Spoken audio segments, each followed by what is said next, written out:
Medical है।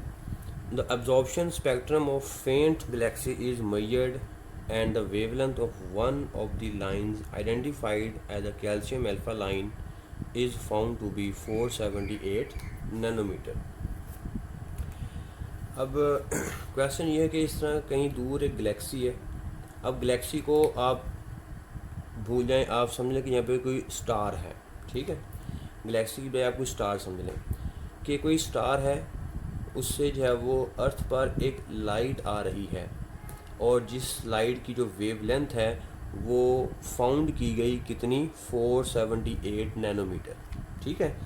फ़र्ज़ करने के लिए हमारे पास एक स्टार है, गैलेक्सी है, स्टार है, और यहाँ से अर्थ की तरफ एक वेवलेंथ को ऑब्ज़र्व किया गया जो कितनी थी 497 नैनोमीटर।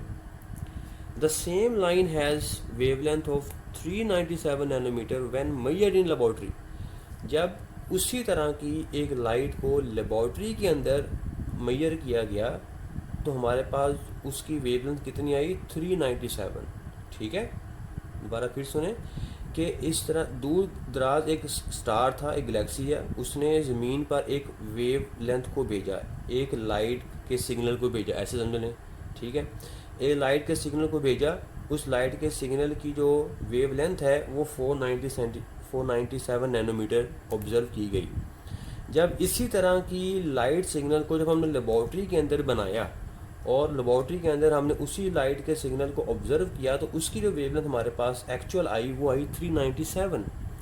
इसका मतलब कि लेबॉर्ट्री में हम जो बना रहे हैं वो थी एक्चुअल 397 और जो हमें मिल रही थी, रिसीव हो रही थी, वो एक्चुअल नहीं थी, वो बल्कि कोई और थी जिसको हम बोलेंगे एपरेंट, ठीक है जी। तो लेबॉर्ट्री में हमने जब उसी लाइन को, उसी स्पेक्ट्रम को ऑब्ज़र्व किया, उसी वेवलेंथ को ऑब्ज़र्व किया तो हमने क्या पाया 397 नैनोमीटर उसकी वेवलेंथ को ऑब्ज़र्व किया।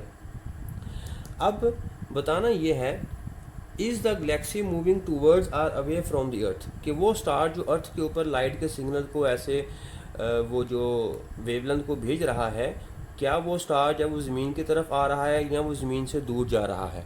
एक चीज़ हमने ये मालूम करनी है।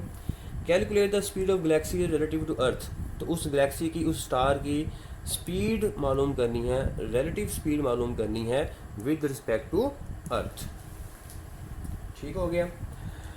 अब ये सारी सिचुएशन आपके माइंड में आ गई। अब स्टार्ट करते हैं।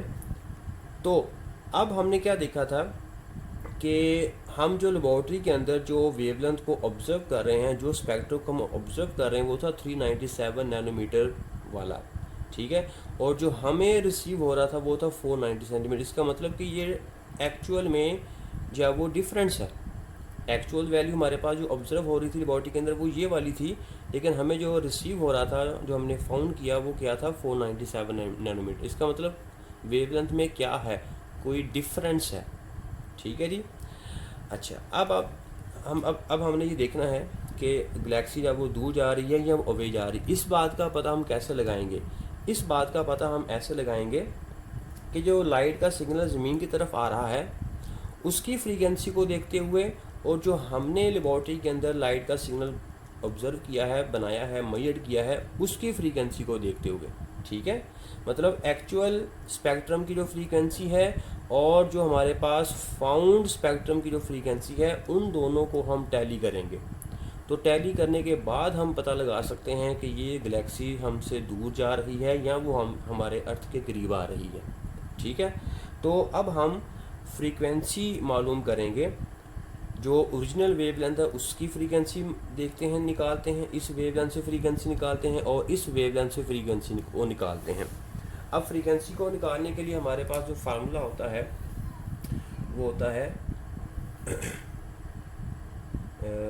v is equals to f lambda, ठीक है जी। यहाँ f से मुराद है कि जो ओरिजिनल स्पेक्ट्रम की फ्रीक्वेंसी वो, और लैम्डा से मुराद है जो ओरिजिनल स्पेक्ट्रम की वेवलेंथ है वो है, ठीक है। और स्पीड क्या है? स्पीड ऑफ लाइट है। और स्पीड ऑफ लाइट इस केस के लिए भी और इस केस के लिए भी कैसी रहनी है? सेम रहनी है, ठीक हो गया। तो अब यहाँ से फ्रीक्वेंसी का जो फार्मूला हमारे पास बन जाएगा वो क्या आएगा? f बराबर होगा v ओवर लैम्डा, ठीक है जी। v over lambda. अब v से मुराद होगा, v है स्पीड ऑफ लाइट है, तो लाइट की स्पीड को हम जब वो c से रिप्रेजेंट कर सकते हैं तो c ओवर लैम्डा हो जाएगा। अब यहाँ पर c की वैल्यू पुट कर दें और वेवलेंथ की वैल्यू पुट कर दें जो एक्चुअल है 397 नैनोमीटर, और स्पीड ऑफ लाइट हमें पता है कितनी होती है, तो f बराबर आ जाएगा 3 इंटू 10 की पावर 8 डिवाइडेड बाय 397 10 की पावर -9। अब हम इसको सॉल्व करेंगे तो हमारे पास जो आंसर आएगा वो आएगा 7.56 10 रेज पावर 14 हर्ट्स। ये हमारे पास फ्रीक्वेंसी आई है एक्चुअल, ठीक है, जो हमने लेबॉर्ट्री के अंदर मालूम की है। अब जो लाइट सिग्नल हमारी अर्थ की तरफ आ रहा है उसकी वेवलेंथ को देखते हुए हम उसकी फ्रीक्वेंसी निकालेंगे। इसको मैं इक्वेशन नंबर 1 कह देता हूँ, या f सिंपल बोल देता हूँ। ये f क्या है, एक्चुअल फ्रीक्वेंसी है। अब इसकी फ्रीक्वेंसी निकालता हूँ तो अगेन फार्मूला यही हमारे पास होगा, और फार्मूला हमारे पास क्या होगा, v is equals to f prime lambda prime, ठीक है। लैम्डा प्राइम मैंने इसको बोल दिया है एपरेंट को, और एपरेंट वेवलेंथ के साथ जो फ्रीक्वेंसी एसोसिएट है उसको मैं क्या बोलूँगा, एपरेंट फ्रीक्वेंसी। तो यहाँ से एफ प्राइम किसके बराबर आएगा, v over lambda prime. V क्या है, स्पीड ऑफ लाइट होती है, उसको हम सी से शो करेंगे, तो नीचे आ जाएगा लैम्डा प्राइम। अब इसमें सारी वैल्यूज़ पुट करेंगे तो स्पीड ऑफ लाइट की वैल्यू 3 इंटू 10 की power 8 divided by lambda prime कितना है, 497 10 की पावर -9। तो अब यहाँ से फ्रीक्वेंसी जो आएगी हमारे पास वो कितनी आई है, 6.28 10 रेज पावर 14 हर्ट्स। अब यहाँ पर देखें तो एफ प्राइम और एक्चुअल 7.56 है, ये है 6.28 है। इसका मतलब हमारे पास जो एक्चुअल फ्रीक्वेंसी है वो ज़्यादा है और एपरेंट फ्रीक्वेंसी क्या है, कम है। ठीक हो गया। अब डॉपलर इफ़ेक्ट के मुताबिक हम जानते हैं कि अगर एपरेंट फ्रीक्वेंसी कम हो तो वो सोर्स जो है वो ऑब्जर्वर से दूर जा रहा होता है, ठीक है।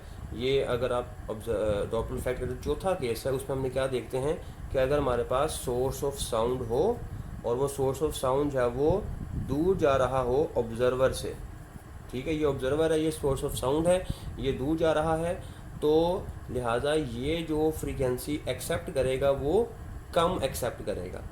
तो अब यहाँ पर देखें यही चीज़ हमारे पास बन रही है कि जो एपरेंट फ्रीक्वेंसी है वो लेस है किससे, एक्चुअल फ्रीक्वेंसी से।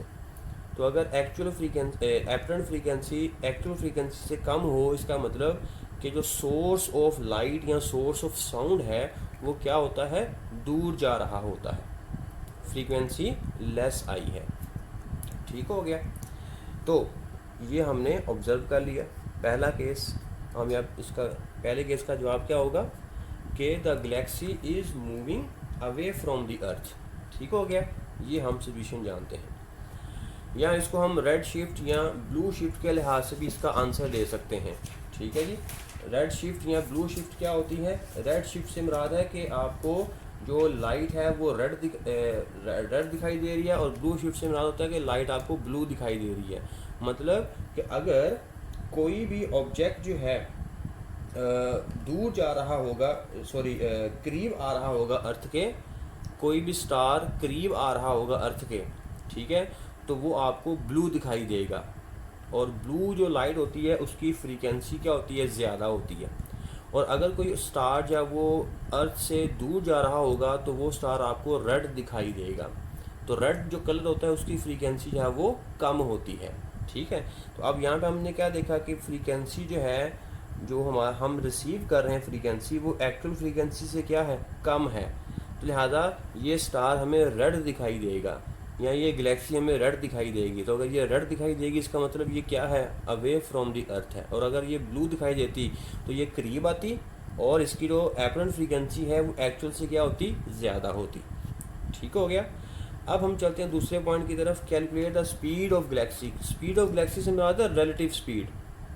ठीक है, relative speed relative to the earth, तो वो हम मालूम करेंगे।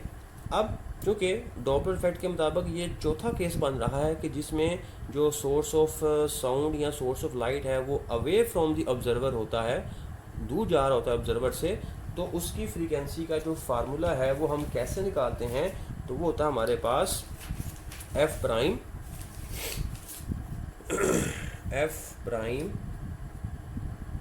Is equals to V over V plus U S multiply by F.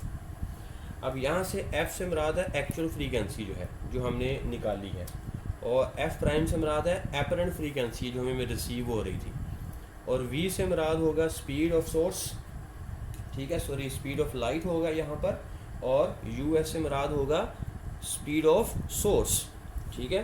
तो हमारे केस में सोर्स कौन है, ये गैलेक्सी है, हमारे केस में सोर्स गैलेक्सी है, तो इस गैलेक्सी की स्पीड हमने मालूम करनी है यू एस, और यहाँ पर वी जो है वो कौन सी लेंगे, स्पीड ऑफ लाइट लेंगे, ठीक है, क्योंकि लाइट आ रही है उस गैलेक्सी से, इसलिए हम स्पीड ऑफ लाइट लेंगे। अगर साउंड आ रही होती तो हम स्पीड ऑफ साउंड लेते, लेकिन चूँकि लाइट आ रही है इसलिए हम स्पीड ऑफ लाइट यहाँ पे यूज़ करेंगे।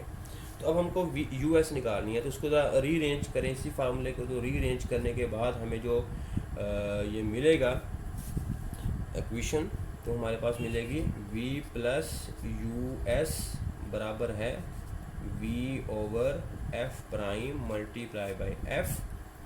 अब इसमें सारी वैल्यूज पुट कर दें, v की जगह पर आ जाएगा c, मैं चले v की जगह पर c लिख देता हूँ, use c over f prime multiply by f, ठीक हो गया।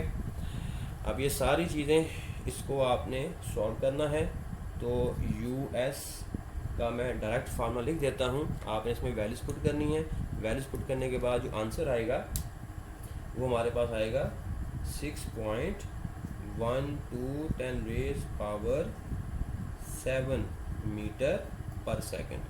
तो ये हमारे पास वेलोसिटी आ जाएगी गैलेक्सी की विद रिस्पेक्ट टू अर्थ।